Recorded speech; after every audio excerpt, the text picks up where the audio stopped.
The North American Interleague Tournament, Leagues Cup, is here. It's got an updated format, and we've had some huge results already, even with some familiar teams that you might recognize from Club World Cup. Today, we're going to break down the tournament so far. This is Between the Posts.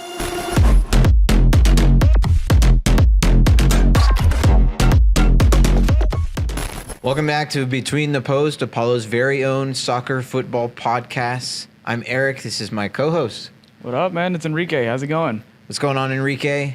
You know, last week we talked about Messi, we talked about Manchester United and their season, and we talked about a couple of transfers. We've got a couple more transfers to talk about, but we really want to get in this week to Leagues Cup. Leagues Cup is the interleague tournament between Liga MX and MLS. We've seen a couple iterations of it already. Messi's very first season in MLS, they did Leagues Cup, and Inter Miami was a main focal point of that tournament. Definitely a main focal point of this tournament as well. But there's one team to me that is extremely impressive so far in Leagues Cup. I think I know who you're talking about, but for the people at home, let's go. Just tell them who is it? That match between Cruz Azul and Seattle Sounders. And that's exactly the team that I was thinking of as well, man. That match what a display that Sounders put up. What a display. Every single one of Sounders' goals was very awesome. Also, they were so good. That final goal. So the final goal was a cross from just outside the final third from the right side of the pitch. They switched the play all the way to the left. And from outside the box, the winger he pokes out his right foot and it finds its way all the way. It crosses the keeper and it finds its way far post. It bounces far post, hits the near post, hits the top post, and then out of the goal. It was amazing. Yeah, bro. It was amazing. Nothing but pure class on that final goal. Like, for the people that did not watch the game, the final score was 7-0. Yeah. So the final score was 7-0. The final scoreline was 7-0 Seattle. And if you recall, you were here. You sat right next to me when I said, you know, maybe Seattle Sounders can take their Club World Cup performance and do something with it. They've looked impressive so far. They defeated Santos Laguna as well, 2-1 last night. Probably would have been 2-0. It wasn't close. I mean, the match really wasn't close.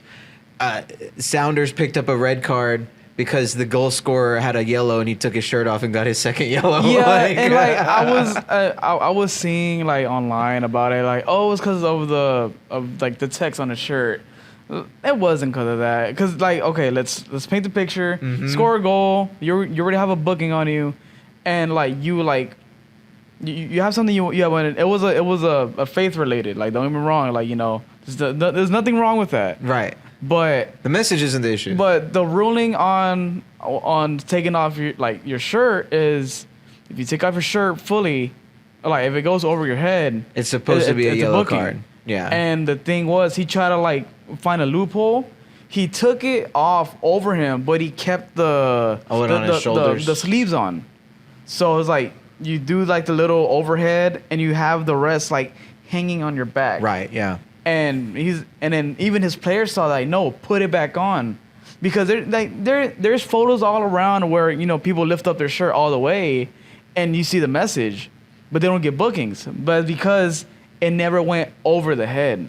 The only problem was he went over the head, but he kept it on, but it still went over. That's why he got a booking, and that's why it was a double yellow to send it straight to a red. Yeah, so he gets the red card, and Laguna scored their goal in the 96th minute. So if you're thinking, 2-1, maybe it was not close. Yeah, so, that game was also one-sided. I'm looking at Sounders right now, and I'm thinking to myself, certainly they look strong. They looked crazy good against Cruz Azul. Cruz Azul also looked outstandingly poor. Yeah. So, I mean, me as I was once, my dream of growing up as a Mexican man myself, to one day play professionally, never came about. I'm 5'3".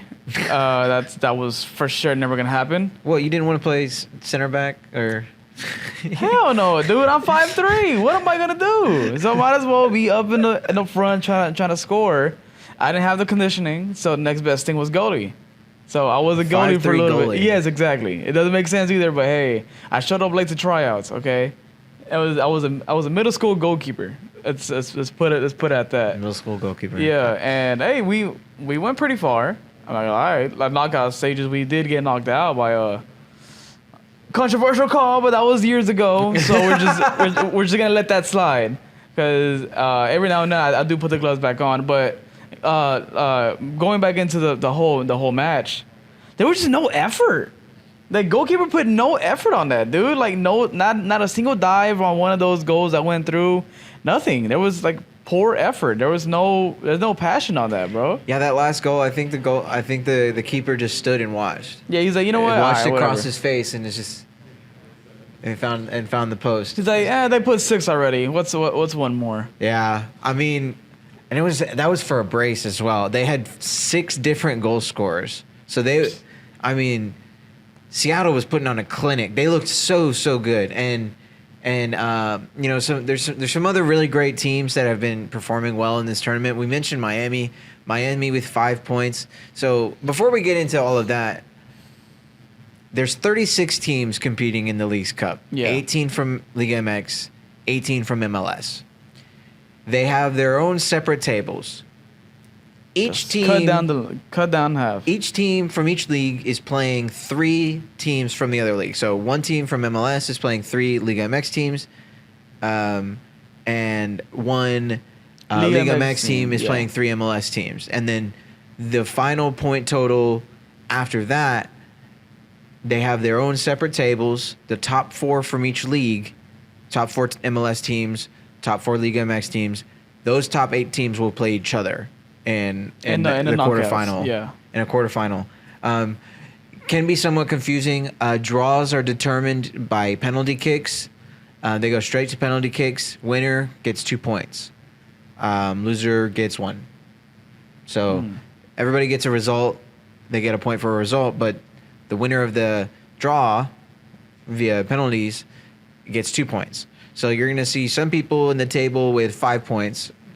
Inter Miami have 5 points.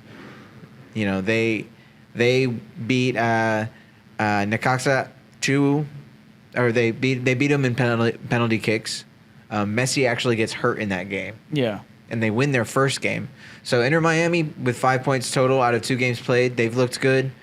Portland and Minnesota have also gotten good results. I want to say Portland has 6 points. I want to say Minnesota has 5 points. We can check here. And go back to the other tab over there. Yeah. Yeah, let's see here. Yeah, so right now, Miami's on got each 5. side, Portland's got 6. On each side, we have, for Liga MX, we have Tigres, Juarez, Mazatlan, and Toluca. Toluca being your Liga MX reigning champs as of this year so far. And surprisingly, Juarez and Mazatlan, your odd ones, like what's a Pellerin doing in Arlington type of thing.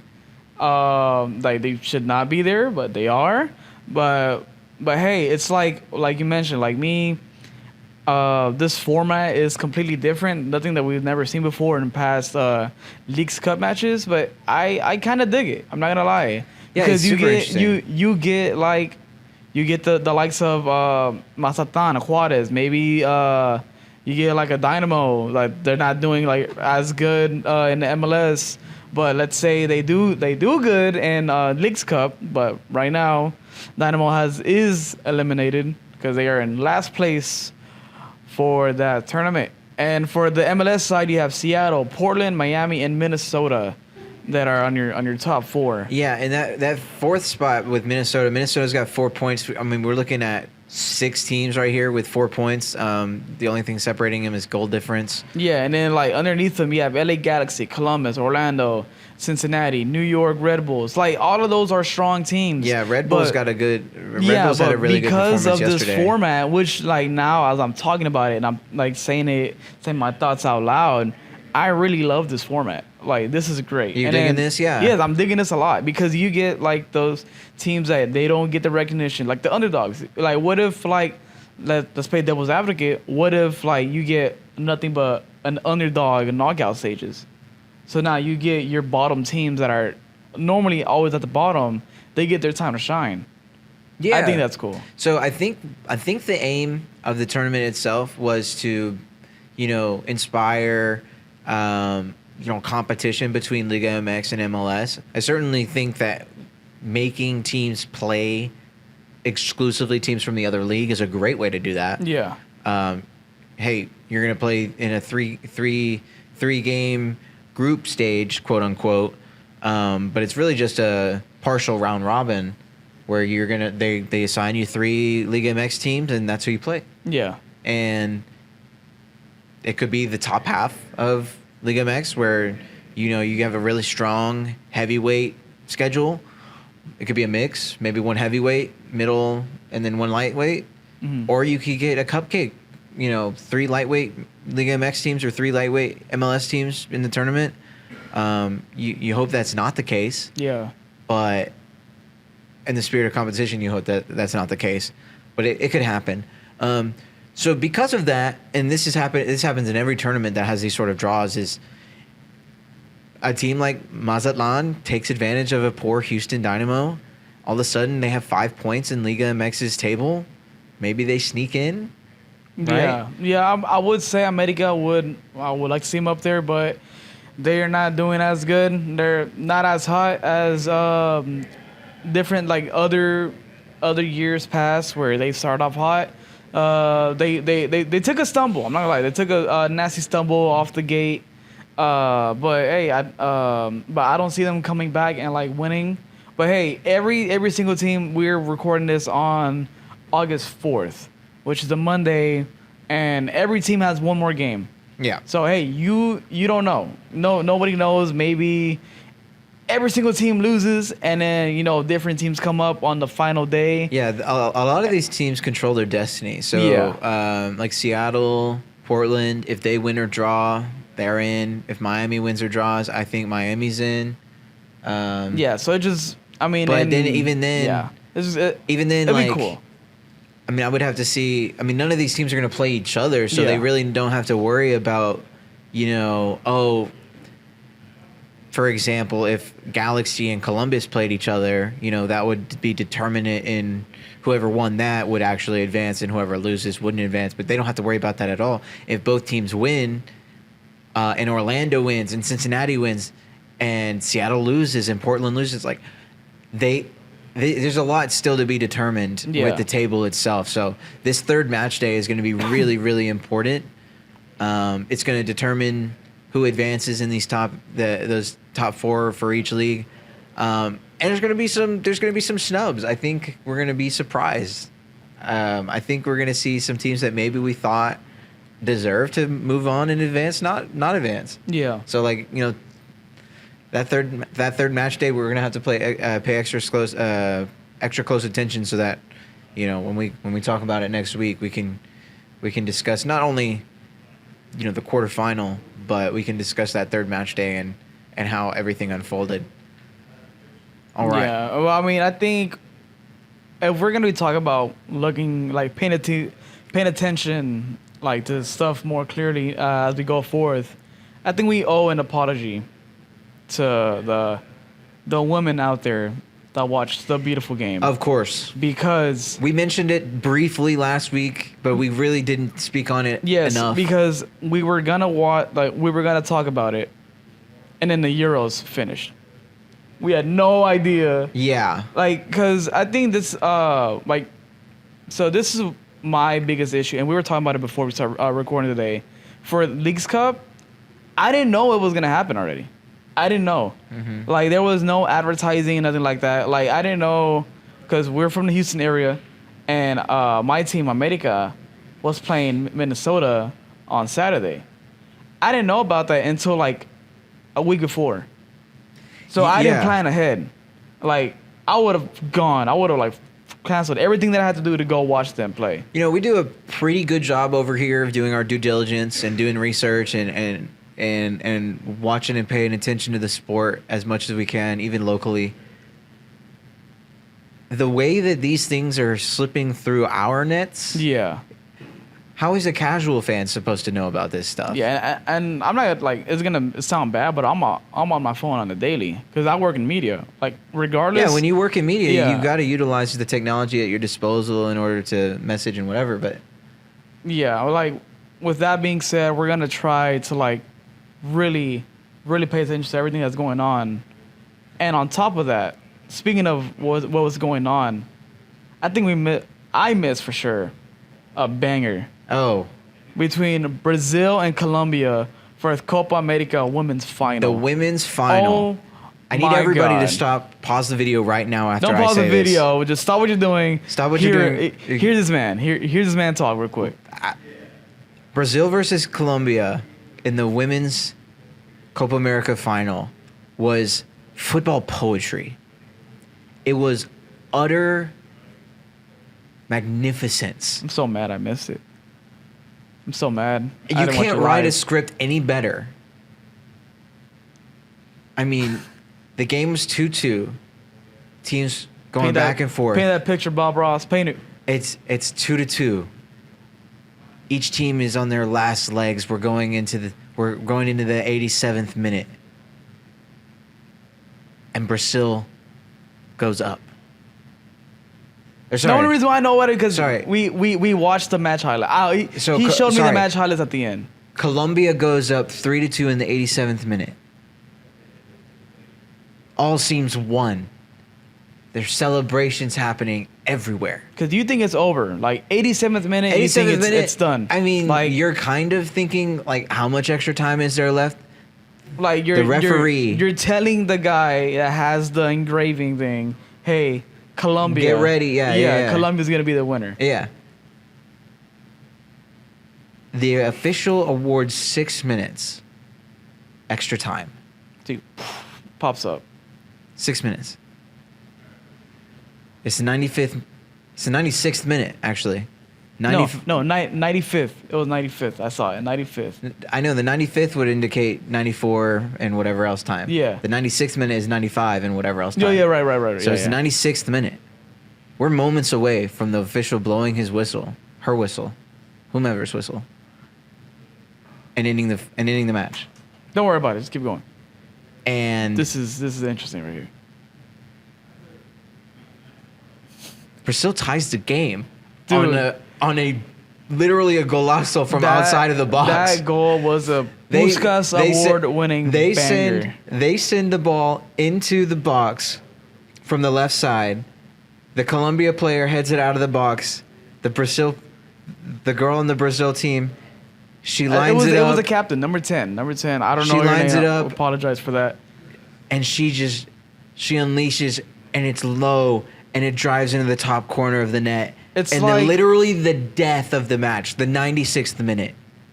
Please go back and watch this Like, thing. I mean, this is 3-3. the angle- We haven't even determined the winner of the match yet. This is to go to extra time. Yeah. We're in extra time. We're in It's extra amazing. time. Brazil go up 4-3. They score. It's the first half of extra time. At the very end of the first half or not at the end of the first half of extra time, but in the second half of extra time, Colombia. Minute 115. Minute 115. Colombia scores to make it 4-4. I mean, this Go to your local win and get a 4 for 4 because that's the final was so good. The final score to go into penalties. I mean, this made me at feel that like time. watching this was like watching the World Cup final between Yeah. France and Argentina. Like, it was so hype. They go to penalties. They end up in the 7th round of penalties. And Brazil win 5-4 in penalties. The girl on the Colombia side, the goalkeeper saved one of their penalties. It might have been 2 of their penalties, and the other girl sailed it. It was a banger of a match. I can't even sit here and tell you how much you need to go and watch the highlights. Go back and watch it, full volume. Play it out loud in public. Hook up a speaker. It's so good. The way how the captain for Brazil managed to score that goal. The fourth goal. The one to go into extra times to make it 3-3, right? Yeah. To make it 3-3. There's an angle on the match highlights that they showed from the backside of where everything just everything split up. It was like Moses parting the Red Sea. Everything split up. The second open she made for her. contact with the ball. Oh my, bro, I'm getting chills. Oh my God, I'm getting chills. I'm getting I'm gonna put a can in real quick.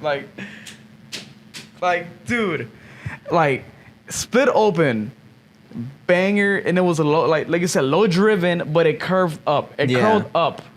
Top bins on the right hand side. Amazing goal. Puskas award winning nominee for sure. So all we're asking is go back, please. Just put your eyes on it, watch it, because it's going to be one of those things that you see in like a year and a half on Twitter. Yeah, somebody's going to be engagement farming with this match. They're going to be like, "Did you watch this?" It's gonna be a TikTok. And I'm going to say, "Yes, I did." Sure. Well, it's going to be my TikTok edit. I don't know if you've seen, if anyone on Instagram have seen that one is like a shout out to this one guy.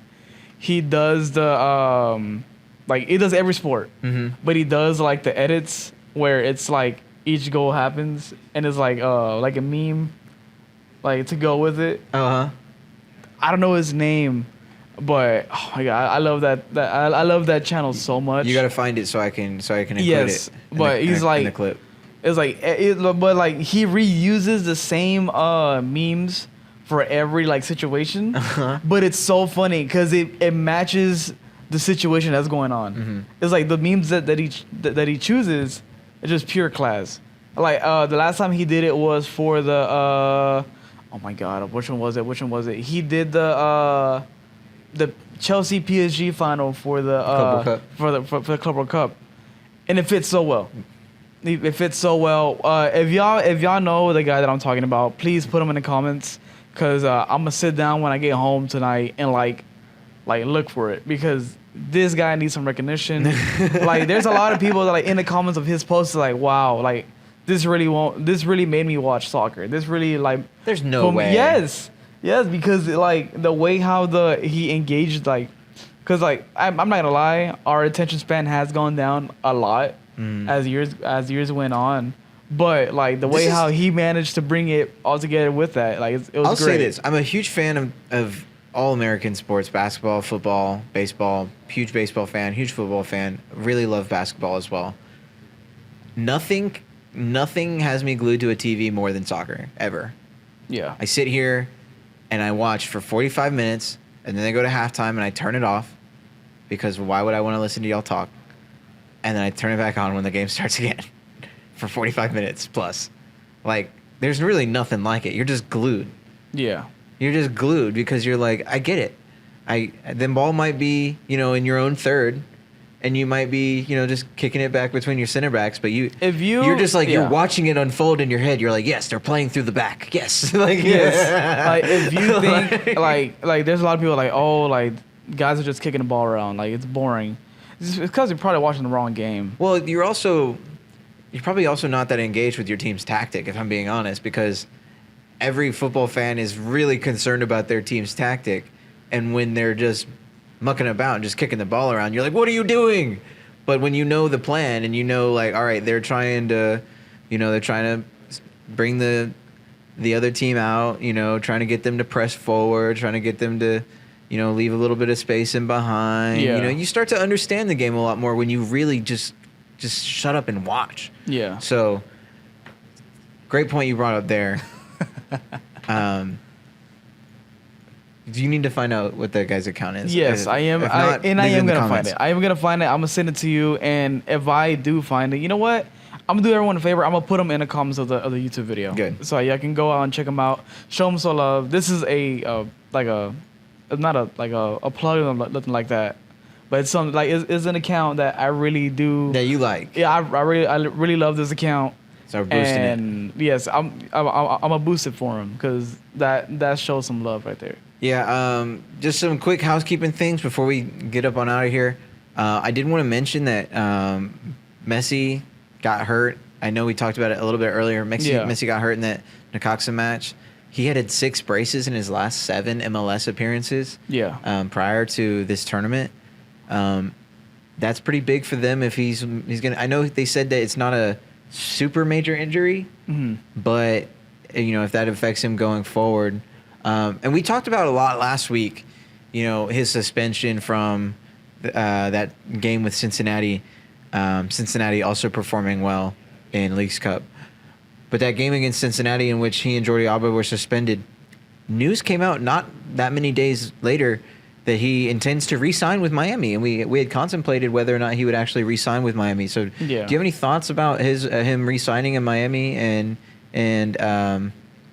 what that means for Miami itself? Yeah, I mean, for Miami, it's a big win.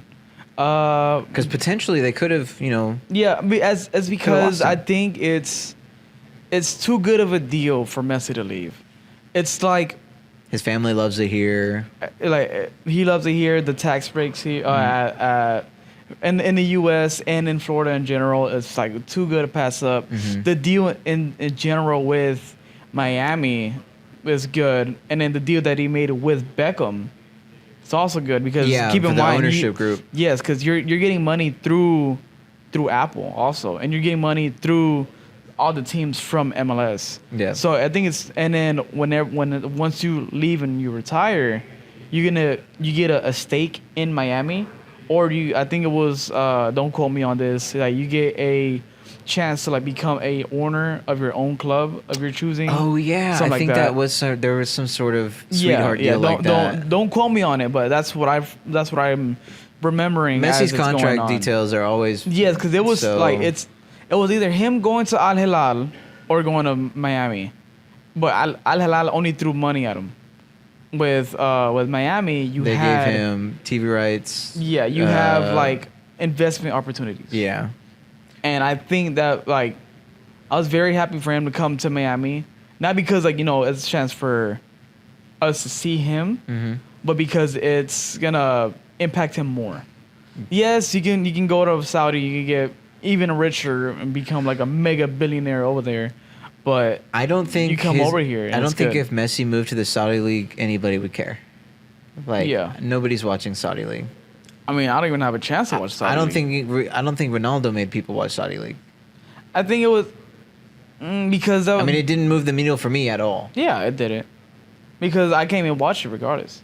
I can't watch it regardless, and like, I don't care what Saudi's doing. Like, okay. The only way how I know like how he's doing is through his Instagram posts.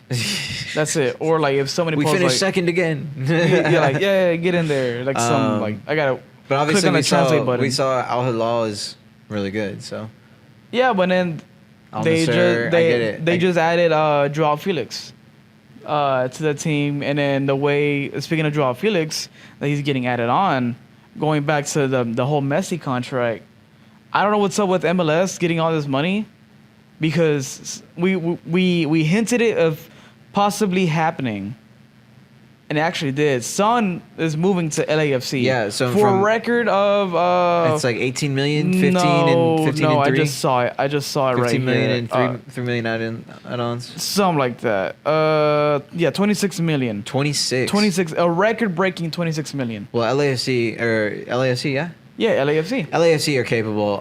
They certainly have the revenue share from MLS to do something like that. Their transfer budget has always been relatively on the high end for MLS squads.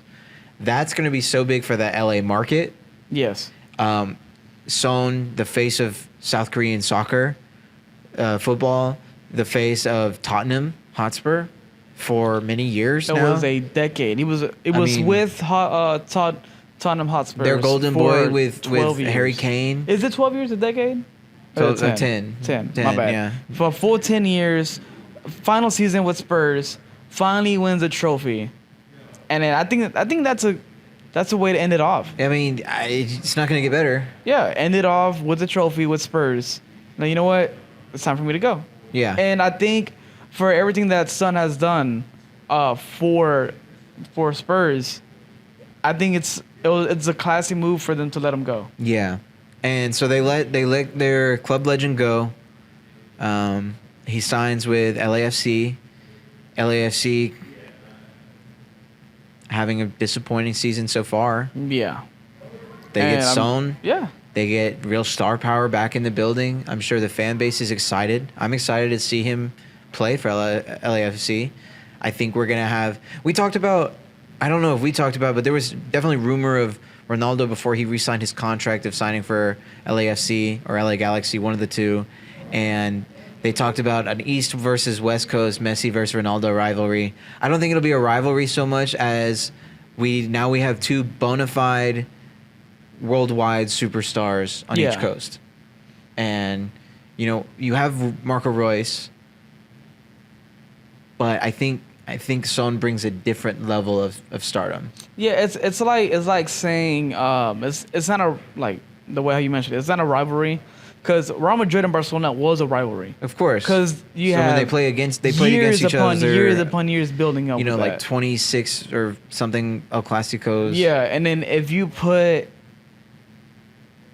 let's say you put them in Galaxy, Miami's a fairly new club. It's not a rival. And they're East Coast, so they don't play the West Coast teams that much. Yeah, it's just a matchup. Yeah. That's it. There's no rivalry with that. It's just a matchup. And like, people are gonna call it that because of Messi and Ronaldo, but you can't have a rivalry if you're just new. It's just a matchup between them two. That's it. Yeah. I would agree with that. That's the way how I see it. I would agree with that. Let us know your comments about Son leaving Tottenham, coming to LAFC, coming to MLS. Does that open the door for more stars to come to MLS? Is this a result of the Messi effect, or is this simply a trend of that we've seen where, we saw Kaká go to Orlando, we saw Bastian Schweinsteiger go to New York Red Bulls, we saw David Beckham come to MLS, so. Is that more on that trend, or is there something really special that MLS is building with Messi and some of these other guys that are coming over here? Let us know in the comments. Let us know who your favorite team is. Let us know who your favorite transfer of the season is so far. If you've got guys that you're excited to see, we're interested to hear it. Other than that, I'm Eric. That's Enrique. Yeah. We're between the posts. We're out, man. Peace out.